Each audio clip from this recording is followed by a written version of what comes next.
Cette troisième capsule porte sur le déploiement des résultats de recherche, notamment leur valorisation et leur pérennisation.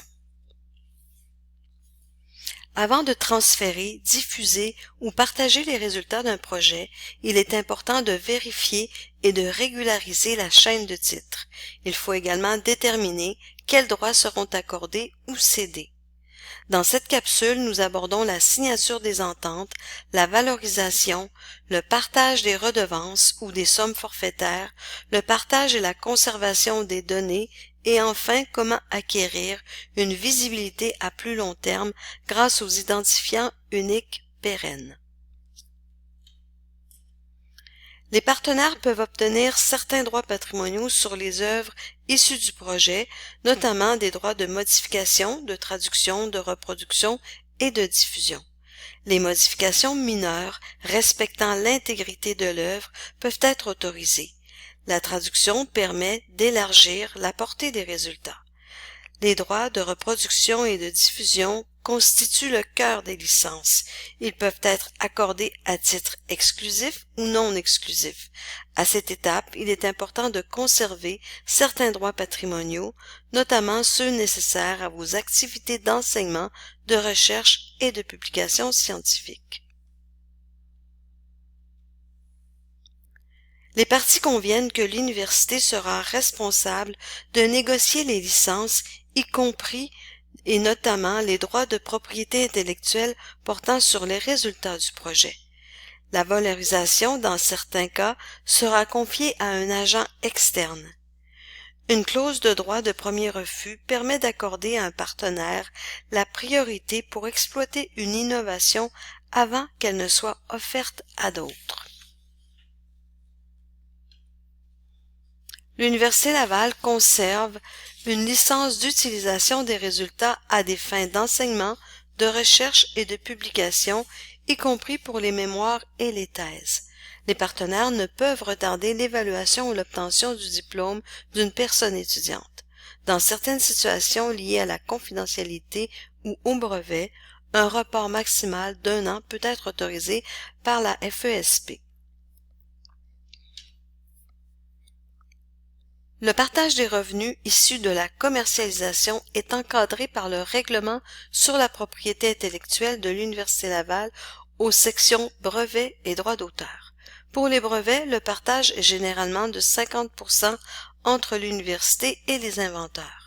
D'autres modalités s'appliquent aux œuvres protégées par le droit d'auteur, comme les œuvres littéraires, artistiques, dramatiques et musicales.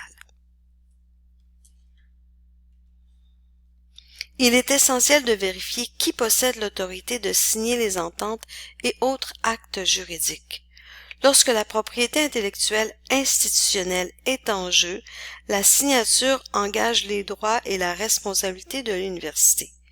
Le vice-rectorat à la recherche, à la création et à l'innovation intervient généralement pour approuver les transferts, les activités de valorisation et les ententes de partage des droits. Le VRRCI détient par résolution le pouvoir de signer les subventions, les ententes et les contrats de recherche en collaboration avec les facultés.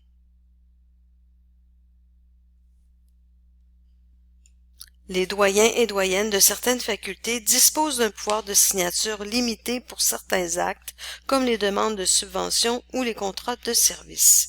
Les facultés assurent la gestion des projets qu'elles pilotent. Les conseillers du VRRCI offrent un accompagnement et proposent des modèles d'entente. Lorsqu'un partenaire présente un document différent de ces modèles, il est recommandé de consulter le VRRCI. Les facultés centralisées doivent soumettre l'ensemble de leurs projets de recherche à leurs conseillers ou conseillères en développement de la recherche pour accompagnement et validation. Si aucun conseiller n'est attitré à votre faculté, il convient de communiquer directement avec l'équipe du VRRCI.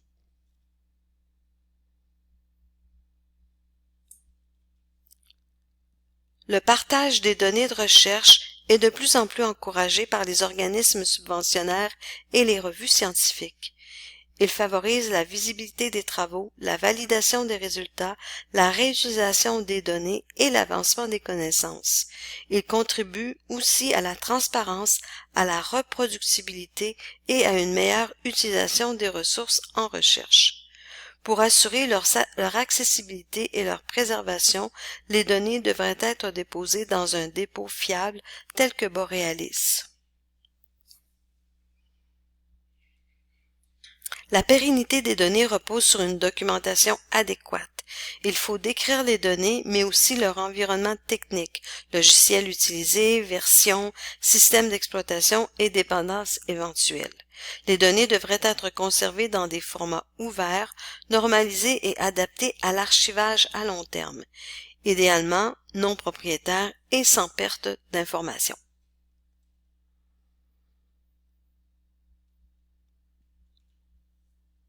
Les identifiants uniques pérennes ou Persistent Identifier sont des codes uniques permettant d'identifier de façon durable et sans ambiguïté des personnes, des publications, des jeux de données, des établissements ou des projets de recherche. Souvent présentés sous forme d'hyperliens, ils assurent un accès pérenne aux ressources et facilitent leur repérage. Les IUP intègrent des métadonnées normalisées et interopérables, ce qui améliore la découvrabilité et le suivi des travaux de recherche. Parmi eux, le DOI est largement utilisé pour identifier les publications et les jeux de données.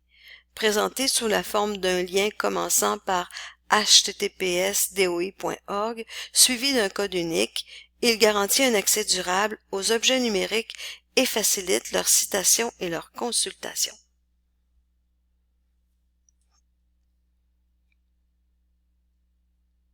Dans un projet de recherche, rédiger des ententes conformes aux attentes des parties, respecter l'éthique et les règles de gestion du droit d'auteur, bien régulariser les droits de propriété intellectuelle et identifier les bons signataires permet de sécuriser chaque étape de la collaboration. Et lorsque vient le temps de publier et de diffuser les résultats, pensez à la pérennité de l'œuvre et à la conservation responsable des données pour assurer une valorisation durable et exemplaire. Vous avez des questions? Contactez-nous au Bureau du droit d'auteur.